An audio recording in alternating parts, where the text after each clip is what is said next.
So we've already done the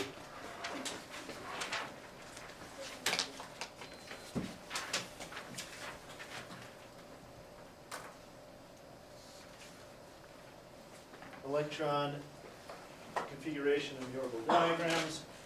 What we need to do now is the quantum numbers.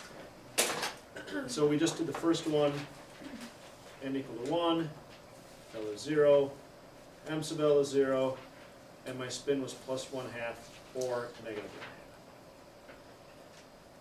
Then we move on to helium. Helium's got 2 electrons. We did this as our configuration, right? One is spin up, one is spin down.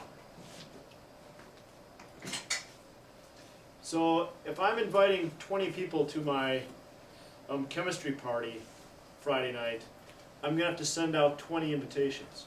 So that means I'm going to have 20 letters, 20 addresses. So if I have 2 electrons, I'm going to have to write out 2 letters, 2 separate addresses.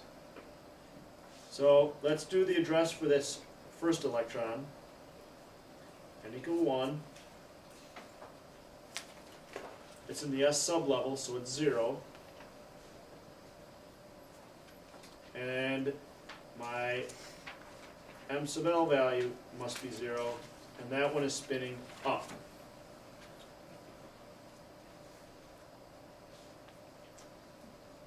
Wait, how do you not spinning up? Well, when you have 2 in the same orbital, one must be up, one must be down. Okay. So when you only have 1 electron, it could be either. In fact, like I said before, it'll spend 50% of its time like that and 50% of its time like that. But when you have 2 electrons in the same orbital, then one must be up, the other one must be down. And so we have 2 different sets of quantum numbers for my 2 different electrons. And that is another way that you can state the Pauli exclusion principle, Becky. No 2 electrons will have the same 4 sets of quantum numbers. That's the Pauli exclusion principle. The first 3 numbers are the same, the last one they differ. No 2 electrons will have the same 4 quantum numbers. Or the other way you can state the Pauli exclusion principle is, if 2 electrons are in the same orbital, they must have opposite spins. All right, how about... If you wanted to do this for one of the ones that's in like the very bottom of the table, you have to write out like 99. Yep, if you were going to do Mercury, you'd have to write out 80 addresses, because you're inviting 80 electrons to the party. Yeah, we can do that if you want. It'll take a little bit of time. No, I'm saying, and people do that, like, or do they have some other way of recording this? That's a good question. All right, so lithium. That would be like really stupid. So lithium is 1s2, 2s1. So we have 3 electrons here. So 3 electrons means we need 3 sets of values. So n equal to 1. So we do the first Actually, let's do these 2 electrons together. I think we can do that. So those 2 electrons are both in n equal to 1. They're both in the S sublevel, so L is 0. If L is 0, m sub L is 0. One is spin up, one is spin down. So that takes care of the 1s2. So those 2 electrons in the 1s2, those are those values.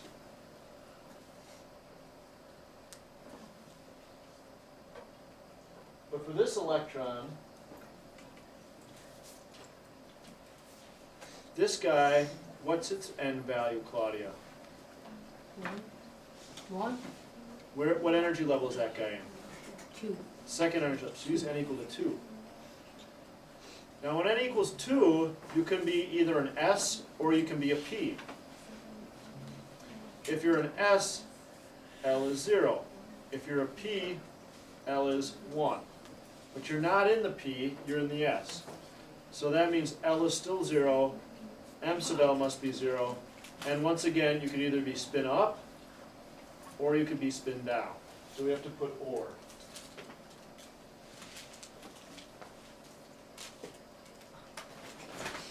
Any questions so far? No, you don't have to. Wait, so why is it or? Because it could also be spin down. So it could be either state. Okay. And that's the only way I know if you actually know that, is if you put the orders in. Okay. Any other questions? Good questions. Is there any shortcuts? Nope. Let's go on to the fifth element, boron. 1s2, 2s2, 2p1.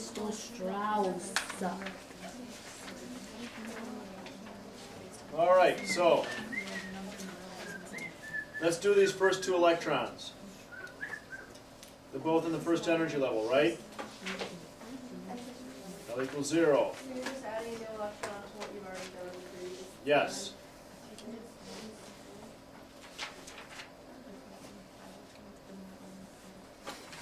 The first one will always be The 1, same. 0, 0.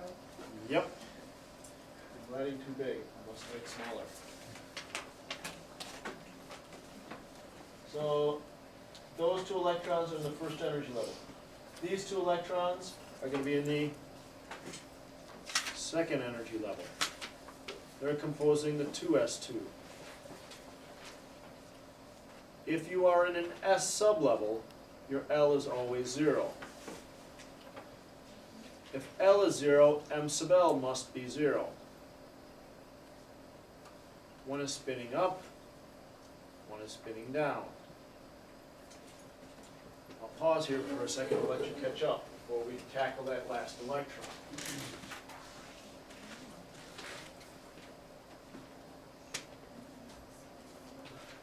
On the bright side, we're getting your homework done for you. Because your homework will be to complete this worksheet. Yeah, but number 10's gonna take an hour. It's not going to take an hour. Only 45 minutes. Yeah, no. Actually, we're way ahead of schedule. So my guess is you'll get this thing done in class. Woo! All right. Ow! Ow! Last That's electron. in the video. Yes, it is. Yeah. Great. Video editing, Mr. Strauss. I could do video editing, yes. Now, this electron is in the second energy level, right? But it's not in an S, it's in a P. Remember, L goes from 0 to n minus 1. So when n is 2, L can be 0 or 2 minus 1 is 1. So that means, Ava, that I could be 0 or I could be 1, and if you're 1, you're in the P sublevel. So now that I'm in the P, L is 1. Does L have to be in whole numbers? Can it be like, L has to be whole numbers too. Now what happens when L becomes 1? When L becomes 1, M sub L goes from L to the negative L. So now my M sub L doesn't have to be 0 anymore. So if there's something in P, there has to be a number. So if it's in the P, I now have 3 options for M sub L. It goes from 1 to negative 1. That's why I have 3 p orbitals. 1, 0, and negative 1. Now that electron doesn't have to be in the px. It could be in the py. It could be in the pz. In addition, it doesn't have to be spin up, Kim. It could be spinning down. So that electron has some options. So I would say it could be 1 or 0 or negative 1. It could be spin up or it could be spin down.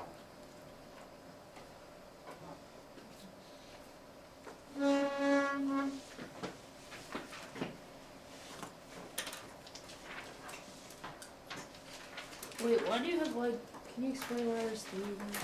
Why there are three? Well, no, like three, like, it can be 1, 0, or nothing. Because m sub L goes from L to negative L. So if L is 1, and I plug in 1 for L, then that means it's going from 1 to negative 1, which means that I have okay. 1, 0, and negative 1. Okay. Okay, so if there's a number for L, then there will be numbers for ML. Yes. Okay. All right, one more example, and then I'll turn you loose here. Let's do carbone.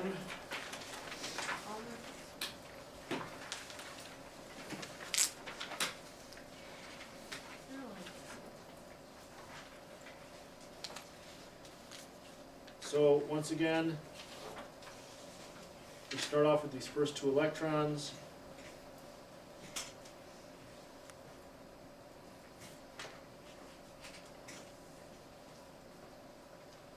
If L is 0, m sub L must be 0. One is spinning up, one is spinning down, and that is for the 1s2.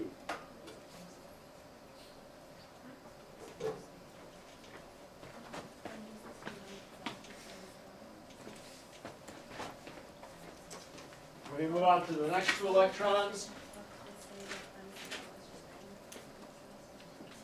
n equal to 2. They're in an S sublevel, so L is 0, m sub L is 0. One is spinning up, one is spinning down.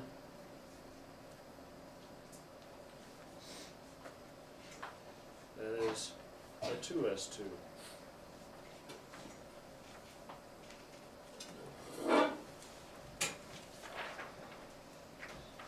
Yep, Melissa. When we do these by ourselves, you know how you're putting like, you're categorizing it by one, two, Yep. who do you want to? No, you don't have to do that. I've been doing that just to kind of show you how they correspond.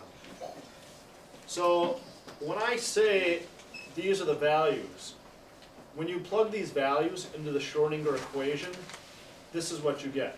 So 2s2, right? There's the equation for a 2s.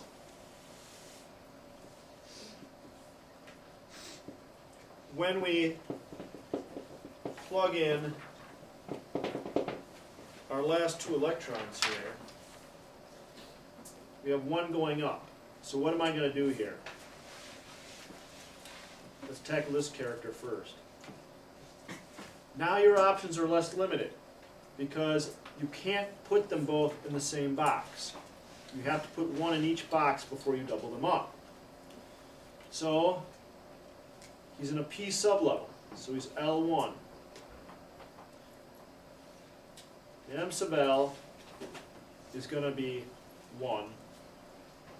And right now I have it spinning up. Couldn't it be both? Pardon? How do you know if the L is one? When you have more than one electron, you're going to have to pick one to be in one box. So you just basically pick one of the options? Yeah. Okay. How do you know PZ is like n equals 2? Because second energy level. Now, what about this other electron? It's in the P sublevel, but does he have to be there? No. Could be there. So we still have a couple options here. It could be 0 or negative 1.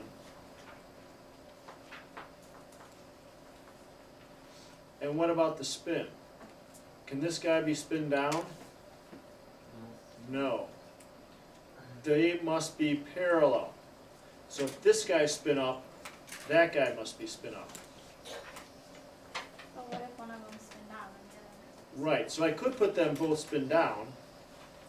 So then wouldn't you have to write the m sub s is plus 1/2 or? So when you write your final answer, make sure that they're both down or they're both up. Okay? Because they really don't have options here. Either they're both up or they're both down. And that corresponds to my 2p2. And in case you were wondering what the equations for these four values are, so if we take these four values,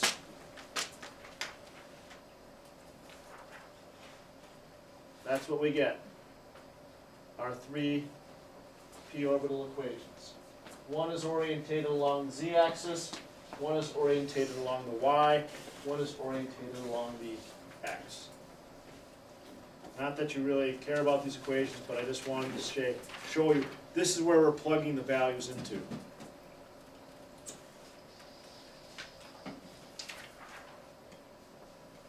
Any questions? Yeah, Kim. So the first one, or like the second, 2s2, when n equals 2, and then to find the L, you do with n minus 1. N minus 1. So like when n equals 2, L can be 0 or L can be 1.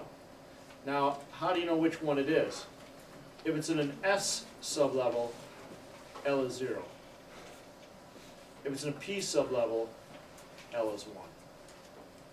And that's kind of why I was writing this over here to show you that if it's in an S, L is 0. If you're in a P, L is 1. S, 0. P, 1. So I want you to finish the rest of this worksheet. This is your homework for Monday. I will put the answers in the back of the room so you can check them. I'm going to come by and check your stuff to make sure you're doing it right while you still have time. Make sure that if there are options, you put or in there. And I know this is a little tedious, but you'll learn it well. And just be happy I didn't ask you to write out 80 of them for Mercury. That would take you a long time. Alrighty, so you have the rest of the time to work.